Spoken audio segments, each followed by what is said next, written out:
Well, Abigail, every day I'm reminded how right you were. Signing was a mistake. I feel more powerless than ever to get things done. People oppose my every move. Well, that was almost 2 years ago, Millard. You have to put it behind you. Well, how can I do that when there are still uprisings and repercussions? Especially in New England, where many are bravely refusing to surrender runaways. Now that everyone has read Uncle Tom's Cabin, we... I haven't read it. I have. Now that almost everyone has read that book, my action seems more reprehensible than ever. More and more secession and war seem inevitable. What should I have done? Would it have made any real difference in the future? Stop tormenting yourself, Millie. Just concentrate on the present. You're making many progressive changes. Sending Commodore Perry to Japan was brilliant. Mm-hmm. Perhaps. So that I will at least achieve something. You have a long list of accomplishments, even before the White House.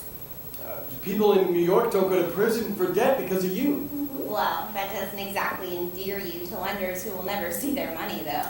Mary, don't say things like that to your father. No, she's right. And those are just some of the men and women who seem so very eager to vilify me. If I could just make all these angry, vitriolic letters go away that easily. Americans do not like me. Oh, you're not going to start that again. Everyone likes you. You're kind and polite and... Charming. Charming. And you're the handsomest man in Washington. And sailors love you. What? For abolishing floggings on Navy ships. Well, that was partly your mother's idea. They only think they like me. People everywhere like and respect you. They respect and admire me. They do not like me. If they did, they would give me a nickname. People who are liked get nicknames like Old Hickory. They still refer to Taylor as Old Rough and Ready. That was not a term of affection. Yeah, it's because he didn't give a damn what he wore or how he looked. Don't say damn, dear. Although she is right, Millie. I suppose. General Winfield's just the opposite, such a clothes horse. Yes, how would you like to be called Old Fuss and Feathers? But still, they have nicknames. And they'll be remembered by them more than their own names. I just have this terrible feeling that I'll be the most forgotten president. Nonsense. And it doesn't seem fair. I've done my share of good things, but I am certain that in the future, 100 years from now, when someone says Millard Fillmore, people will just stand there and stare. Silent and slack-jawed. Who can forget a name like Millard? Yes, it's much easier to remember than ordinary names like James Madison or John Adams or Thomas Jefferson. Oh no, they'll remember Millard Fillmore. Well, you're wrong. They don't even want to name anything after me. There are several Madisons all over the country. There are Jeffersons in New Hampshire and Missouri. We already live in Washington. They've even named an African nation after Monroe, Monrovia. No, that was not a country, dear. It was a city, the capital of Liberia.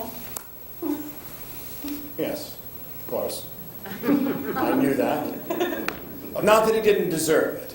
But has any one town written to me for permission to use my name for their community? No, not one. No Fillmore. No Millardville. Well, it's early yet. They will.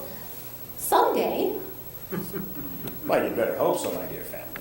Because if they forget me, they will forget you too. And the only Abigail they'll remember is Mrs. Adams for that brilliant decision that she made. What a brilliant decision. She married a memorable man. I just know it, as if I could see into the future. No one will remember me. No one will recall any good deed I did, or anything at all. I'm sure of no future fame, with no admirers to proclaim how much I deserve praise or even blame. U.S. history. No one will remember me. They'll remember you with a statue on a hill, With a stamp, with a coin. With a $1,000 bill. No one will remember me. No one will insist I did what I had to do in choosing to resist, to take the path sure to lead to war and misery. No one will remember me. they'll remember you with your portrait on a plate, With a street in every city. And a school in every state. Oh, Millard, nobody forgets presidents. You are a part of American history forever. History protects your role. That's different. That is their obligation to old war horses and their beautiful wives. While we're alive, we have respect, and Congress never will neglect to protect our homes and let us send our letters postage free. But when I'm gone,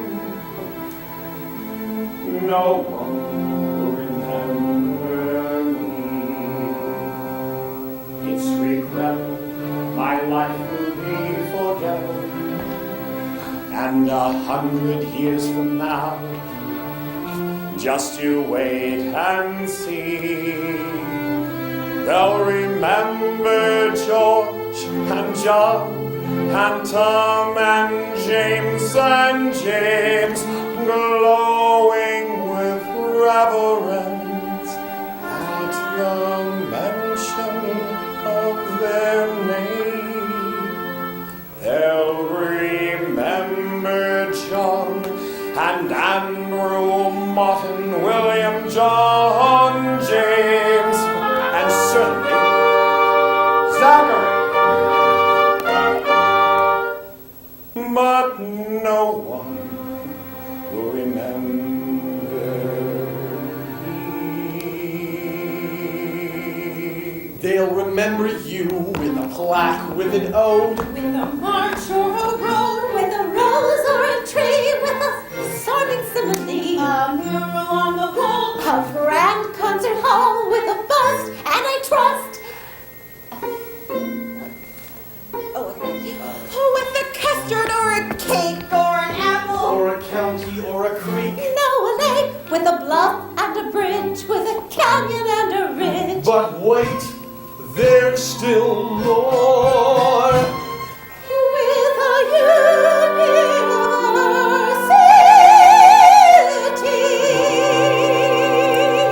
a hospital, and Millard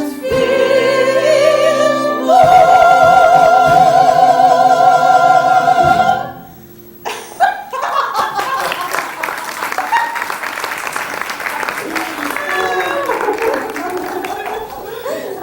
Oh, not only that, dear, but since you so desperately want a nickname, perhaps we could call you Old Doom and Gloom.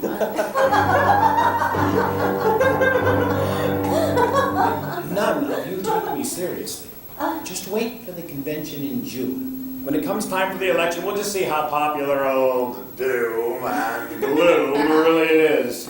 I'm sure Winfield will lose, and they'll probably even blame me for that.